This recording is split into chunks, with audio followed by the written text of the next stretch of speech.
Hey guys, welcome to the Somber Hour podcast here at Somber Studios with your host, Jessica Ville.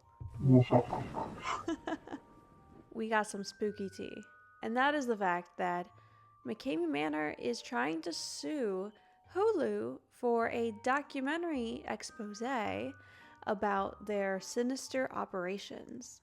Now, before we get into it, I want to remind you guys I do have merch out. I just came out with it.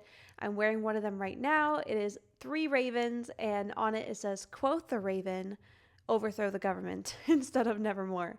And I have a lot of other tongue-in-cheek type merch centered around that theme as well. I also have a book called When Shit Hits the Fan. It is a survival book. It's been approved by multiple veterans, and it is essentially a quick guide on how to survive long-term displacement with information at your fingertips without any of the fluff and bullshit that you have to read pages and pages through. It's straightforward, to the point, and organized to be easy on the eyes, even in low light settings, and it has everything you could ever need. So it's a sense of security and safety, but it also makes it a crazy cool coffee table book and conversation starter because it does have a bit of a 1950s Fallout theme to it, so it's decorative as well, but it's useful. So if you are a prepper or you would like to be prepared for the worst, check out my book, When Shit Hits the Fan, on Amazon. Now, if you don't know what McKamey Manor is, who opened it, and what they do or have done in the past, well, if you have a very sensitive stomach, you might want to turn away for this episode because it gets pretty damn dark. Now, before we get into the scalding hot tea that's going to take the skin right off your bones, let's actually first backtrack and learn about Russ Mckamey and his manor. So, McKamey Manor opened in 2001 as a very hot commodity. It was an alleged, and I say alleged very strongly here because I don't see how it is one, but it is allegedly a haunted house. But not just any haunted house, it is a haunted house that is centered around the concept of torture. So people sign up to be tortured. Interesting, right?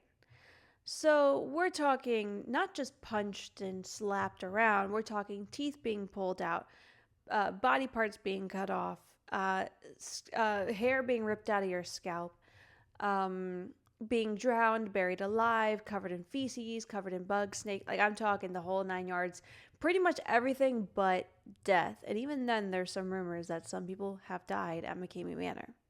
But all of this is okay because you have to sign a 40-page waiver, essentially allowing Russ to do whatever he wants without safe words and without you getting to choose to leave. So you have to beg your way out of the challenge. And ultimately, whoever passes the challenge wins a cash prize of $20,000.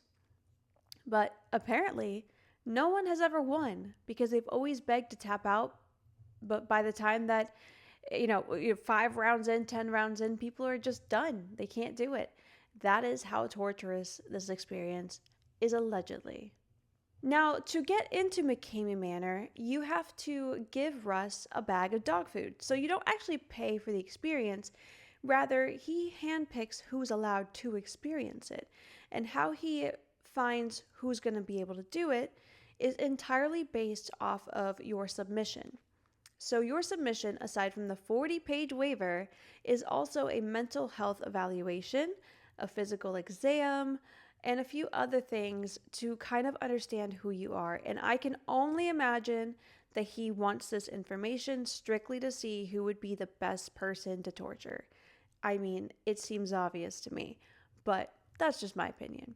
The tour can last from 8 to 10 hours. Again, there's no safe words, and he chooses if you're done. That's probably the worst part about it, and not a single guest has ever made it all the way through. There's also an interesting rule in it where if you cuss at any point, he deducts $500 from the grand total prize of $20,000. So even if your teeth are being pulled, you can't say the F word or any of that sort of stuff, which makes it all the more challenging. Though there has been some rumors that there was never any $20,000 ever, and he just basically finds ways to torture you in a way where he knows you're going to tap out before the completion, and no one even really knows how many rounds there are to the game. So because of that, people speculate that He basically tortures you until you're tapping out, and there really is no end of the game, and there is no prize. It says right here that during the tour, employees of the manor may be physically assaulted, waterboarded, forced to eat and drink unknown substances, be bound and gagged, and engage in a form of physical and psychological torture. Participants may also be drugged during this experience. So, like I said, it's basically everything but death. In fact, there has been a few guests where the people who are torturing, it's a group of people, so it's Russ, and then he's got a few employees. What's also weird is that he has his kids watching in the security room where he tapes all of the experiences and pockets them. We'll get into that later. But there has been a few reportings where he got very nervous because he thought he killed a few people, but it turns out that they just passed out severely, and they had to end the game for that specific participant. Now, what's really weird is that all of this took place in his house. His house wasn't like this super cool, spooky, themed building or anything. It wasn't even like a proper operation. It was just him inviting people to his house where he would just hurt people. And a lot of people were very disgusted by this, especially those who work professionally in the haunted house industry. In fact, Russ is the reason why a lot of haunted houses during that time frame were getting a bad rep and losing business because people were wondering if every haunted house works that way. But that is why there was a lot of petitions in the neighborhood, as well as from those in the haunted house industry professionally, trying to tell the county, like, hey, you have to shut his operations down. Like, this is just not good for the community. He's ruining business. Like, this is just bizarre, and it just feels very unsafe to have someone like him running a business like this, potentially killing people, as some people rumored to said and believed as well. A lot of people believe that he has killed at least 2 different people, but there has been no confirmations of that. Now, there was an infamous participant named Laura Hertz, and on a visit to the manor in 2016, it says that she repeatedly used a safe word for several minutes when safe words were then later allowed, so that rule did change eventually, before employees stopped torturing her. She was later treated at the hospital for extensive injuries. I can't even imagine what she possibly would have gone through. A lot of the things are actually not allowed to be disclosed. So Russ on YouTube, I believe, I don't know if the videos are still up, but he would allow to post certain bits. So he would cherry pick what he would post, what he would reveal, but basically the participants themselves weren't really allowed to discuss what all goes on in McKamey Manor, which is very sus. It's almost like a form of an NDA, a non-disclosure agreement. So no one fully has a rounded perception of what really happens there. But obviously, from what Russ allows us to see, we can see that some of the torture methods are pretty brutal and extreme. Now, McKamey Manor got so much bad press and so much hate within the community that he uprooted from Los Angeles all the way over to Tennessee and bought a proper manor. This is like a creepy building, exactly how you would have expected it based off of the name to look like, to not only fit the theme, but also to just move to a different state that might be okay with his sinister operations. Though there was a lot of complaints when he moved in, and there was also a lot of petitions basically wanting to kick him out of the community as well. So he is just not wanted anywhere. Now, I have a lot of questions, not only for Russ, but also for the participants. Who would sign up to be tortured to the point of being cosmetically altered for life? Losing a tooth is a pretty damn big deal, unless you have $5,000 to drop to fix it. I just can't fathom who would be willing to be tortured that way if it's not at least on some sort of maybe a psychological arousal, some sort of fetish, something. It's got to come from somewhere really messed up. And that's why I also believe that when he asked for the mental health evaluation, it's not to see if you're mentally sound enough. I think it's to see if you are mentally unsound enough to do it. But also with Russ, what is this for him? Because okay, listen, I am a huge horror enthusiast. My entire life is centered around horror. It's something I eat, breathe, and live. I absolutely adore it. And I can handle a lot. I can think very dark. I can go there. But not a bone in my body says, hey, we should open up a torture chamber and just hurt the shit out of people. As someone so obsessed with horror and everything macabre and dark, has never crossed my mind. So, what does that really say for Russ? And where does this interest come from? Is it also something sexual for him? Is it a fetish? Is it the closest he can get to murder without, dealing with the consequences of being a murderer? I have a lot of questions for his psyche. But let's talk about Russ's backstory. Maybe we could find out something. So let's do a little bit of research. Now, it says here that Russ Mckamey was in the US military, specifically in the Navy, and then he transitioned to being a theater performer and wedding singer, which is kind of bizarre and unexpected for someone so dark to later open up a torture house, somehow legally. So it's interesting to see the career shifts here, but I could see how maybe being in the Navy, you do get quite desensitized. Being in the military, you see a lot of things, you go through a lot of things, there's a lot of psychological damage happening.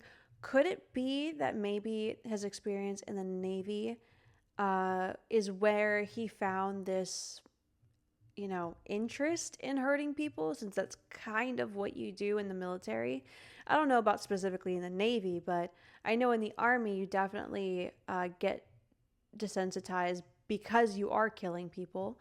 So I can only imagine that if he somehow in his involvement had to kill people or, see people get killed, how that could kind of damage him just enough, especially if he's always had a little bit of an interest or a curiosity with death, perhaps. But I feel like that's just not enough information to make that conclusion. And we have no idea what his upbringing was like specifically, whether he personally might have endured abuse or if he personally was an abuser. Like, no one really knows. And he's done quite a good job at being very low key about who he was as he was growing up. I kind of think that that was maybe on purpose, a way to keep privacy so that way we can't really understand where this comes from. But when you watch the clips that he does allow on the internet about him torturing others, you could see it almost in his eyes that there is something just really clicking for him when he's doing it and when he's watching it. And I really advise for you guys, I'm not going to televise it here because I don't know what sort of demonetization will happen from that, but I definitely recommend checking it out. There's just something going on in his mind. There's an inner dialogue going on where he is genuinely enjoying this.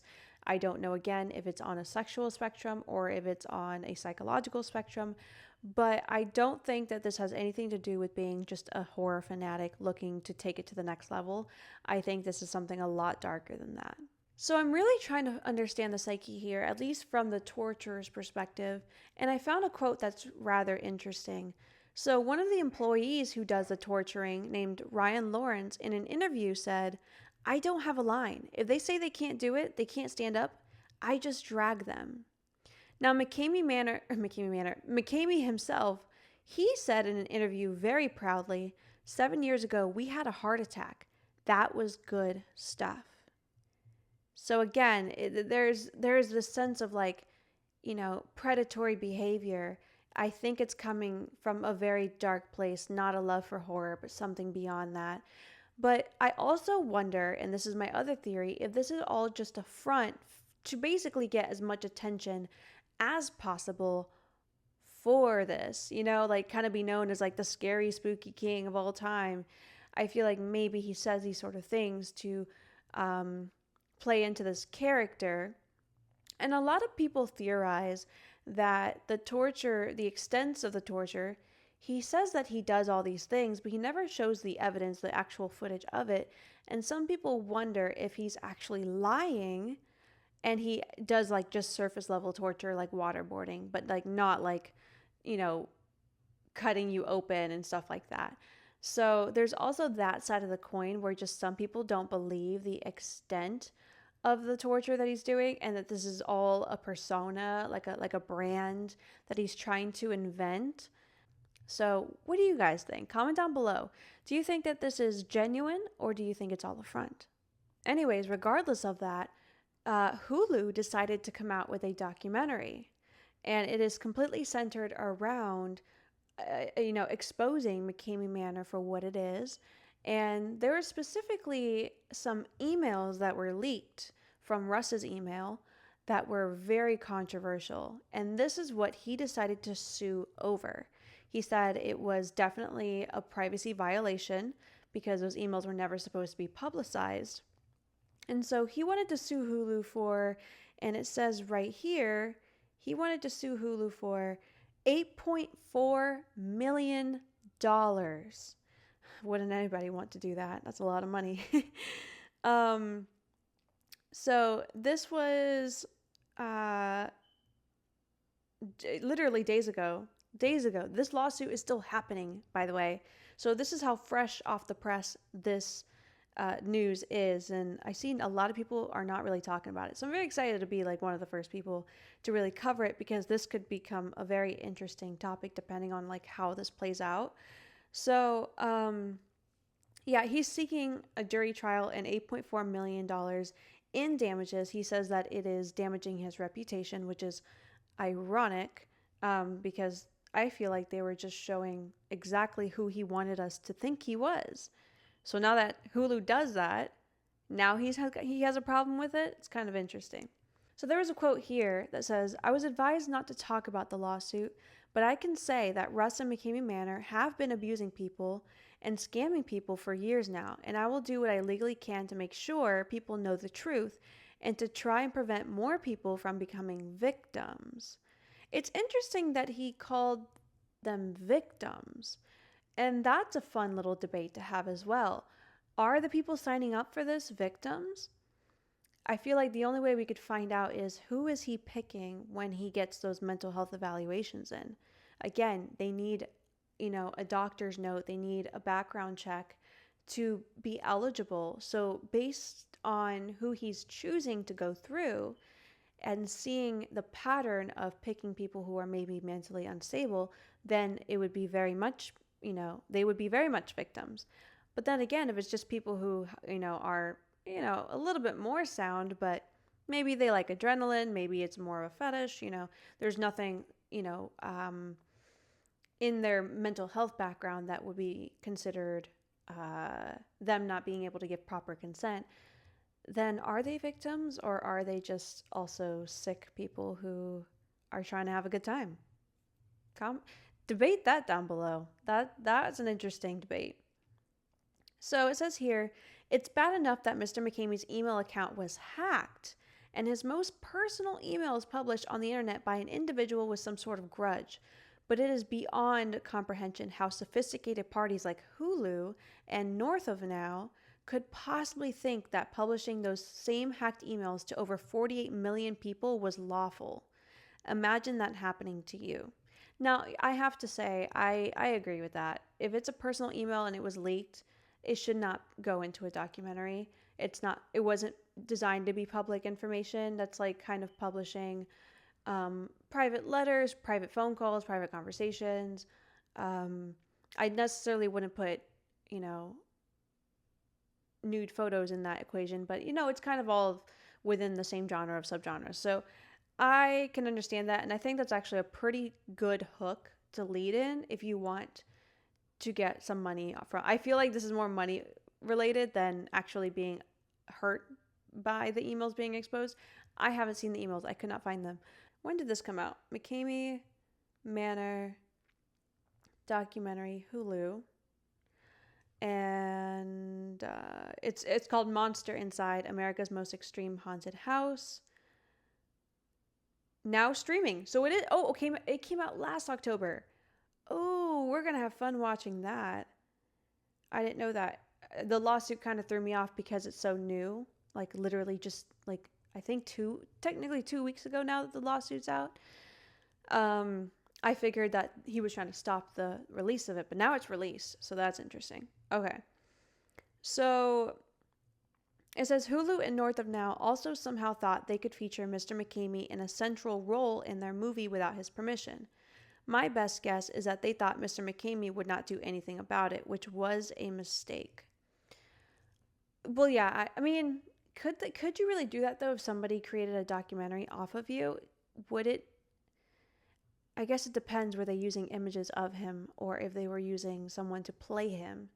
I feel like you can't really do anything if someone makes a movie of you and it's just playing you, unless you have like full copyright of your brand, image, name, and everything else like that. So you can't make it off of like a celebrity per se, but he's not really a celebrity. He's just like a normal person.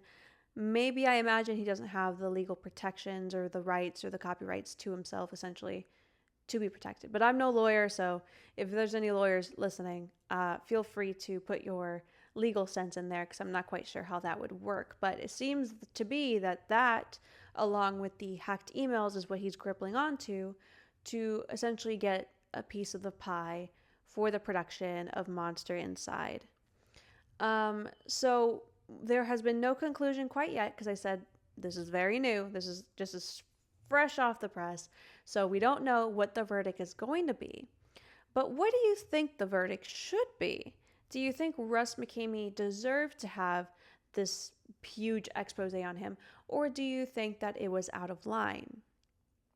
I personally don't know how I feel about it, considering that I don't really feel comfortable defending essentially a predator, because if he is, handpicking people who are mentally unwell to torture them, then that's predatory, and I don't want to defend someone like that, and I feel like maybe perhaps it is deserved. But if this is all a front and nothing really bad has happened, and this is all for shits and giggles, then I don't know. I think it really depends if we can find out who Russ is and what this is really all about and what the extent of it is. Now, I did see some YouTubers, and maybe I can link them down below so you can watch the video. They did go to Russ in their Tennessee home, the Tennessee manor. So this is like a really recent video, I believe. I believe maybe from like a year ago now. And he signed up to be a part of the experience. He brought the dog food, and what was rather interesting about that vlog was that nothing happened. And this is something that the vlogger also said. He said, "Why aren't we getting to the good stuff? Like, why are you making me like go on my hands and knees and bark like a dog and do stupid stuff? Like, where's the teeth pulling? Where's this, the scalping? Why aren't you doing any of that stuff?" And Russ was getting actually very agitated by all the questions and the guy wanting to rush through the experience. And he basically, like, Russ just basically did very light core torture for like a long time. And then eventually he got so frustrated with the vlogger that he canceled the experience on the vlogger. So the vlogger never really got to do the full experience, even though he was hyper willing to do it. He was like, let's just cut straight to the chase. I'm gonna win the cash prize. I'm recording all of this, do your worst. And Russ chickened out. And I'm gonna say chickened out because if he was all about that, he would have done it. I don't know if maybe the camera and the vlogging was throwing him off a bit, made him a little nervous on the legal end. But then again, if you have a strong enough waiver like he claims he does, that he has legal protections to do this to people, why didn't he just do it? There's a lot of questions and mysteries surrounding Russ right now. Who is he? Where does this come from psychologically? Is it all a front? How deep does this go? Is there $20,000? There are so many questions. And now I'm curious. I want to go and sit down and watch the documentary and see if that answers any of them. But considering the fact that no one's even talked about the documentary, I mean, this just went right under the rug. I imagine it doesn't expose all too much than what we've learned today in this podcast episode. So maybe I can get him on the podcast. You think he'd do it? I'm gonna have to write an email. I would like some perspective, please. But that is all for episode 2 on the Somber Hour. And stay tuned for episode 3. I'm probably going to tell some scary stories. So thank you guys so much for tuning in. Comment down below your thoughts about McKamey Manor and all the questions I kind of brought up through this podcast, because I'd love to start a discussion. That's kind of what the Somber Hour is all about. It's just like a little place for all of us to talk about scary stuff and the genre as a whole. So definitely feel comfortable to put in your 2 cents. I will be reading them. I will be engaging with them. We can engage with each other and have a good horrific time. So until next time, I'll see you guys at the Somber Hour here at Somber Studios. And good luck sleeping tonight.